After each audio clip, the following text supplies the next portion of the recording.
প্রিয় দর্শক সকলকেই আবারও পলিটিক্যাল বাংলায় ওয়েলকাম জানাই।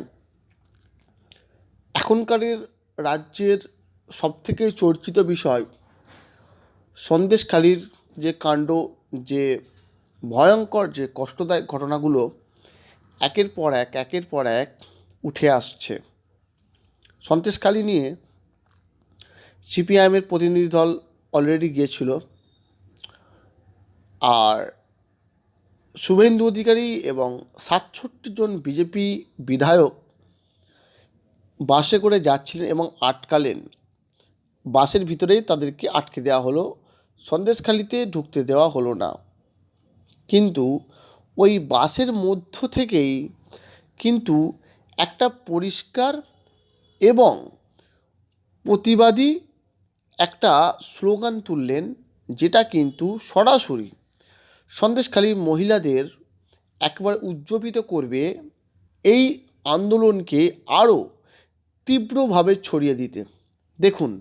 মমতা হুঁশিয়ার হুঁশিয়ার হুঁশিয়ার, জিহাদি মমতা হুঁশিয়ার হুঁশিয়ার হুঁশিয়ার, চোর মমতা হুঁশিয়ার হুঁশিয়ার হুঁশিয়ার, সন্দেশখালি জ্বলছে মমতা হাসছে, পুলিশ তুমি উর্দি ছাড়ো তৃণমূলের ঝান্ডা ধরো, পুলিশ তুমি উর্দি ছাড়ো তৃণমূলের ঝান্ডা ধরো। ৩ ঘন্টার বেশি নির্বাচিত বিজেপি এমএলএদের আটকে রাখেছো কেন মমতা সরকার? জবাব দাও, জবাব চাই, জবাব দাও। চাইতে জবাব, লড়াই চলছে চলবে চলছে চলবে। চোর মমতা হুঁশিয়ার হুঁশিয়ার হুঁশিয়ার, চোর মমতা হুঁশিয়ার হুঁশিয়ার হুঁশিয়ার, সন্দেশখালি লড়াই করো, আমরা তোমার সাথে আছি, সন্দেশখালি লড়াই করো, আমরা তোমার সাথে আছি, সন্দেশখালি মা বোনেরা লড়াই করো, আমরা তোমার সাথে আছি, সন্দেশখালি মাতৃশক্তি লড়াই করো, আমরা তোমার সাথে আছি। চোরেদের সরকার আর নেই দরকার, দর্শকদের সরকার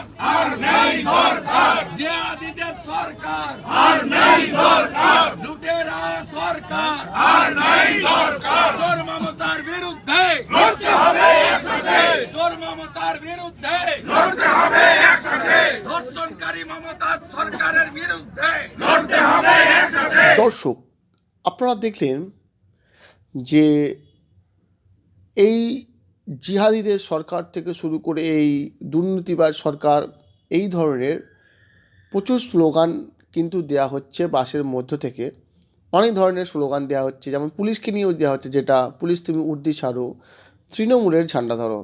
কিন্তু সবথেকে উল্লেখযোগ্য যে স্লোগানটি আজকে বিরোধী দলনেতা শুভেন্দু অধিকারী দিলেন, সেটা হচ্ছে যে সন্দেশখালি লড়াই করো, আমরা তোমার সাথে আছি। এবং তিনি স্পেসিফিকভাবে নির্দিষ্ট করে বললেন যে সন্দেশখালির মহিলারা লড়াই করো, আমরা তোমার সাথে আছি।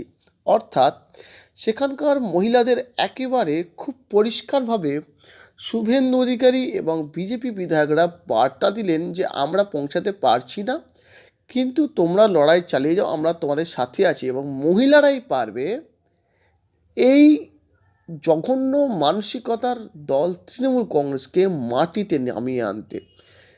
সম্মানিত দর্শক, আপনারা কি মনে করছেন? অবশ্যই আপনাদের মূল্যবান মতামত আমাদের সঙ্গে শেয়ার করবেন এবং প্রত্যেকটা আপডেট সবার আগে পেতে অবশ্যই আমাদের চ্যানেলটিকে সাবস্ক্রাইব করে পাশে থাকবেন।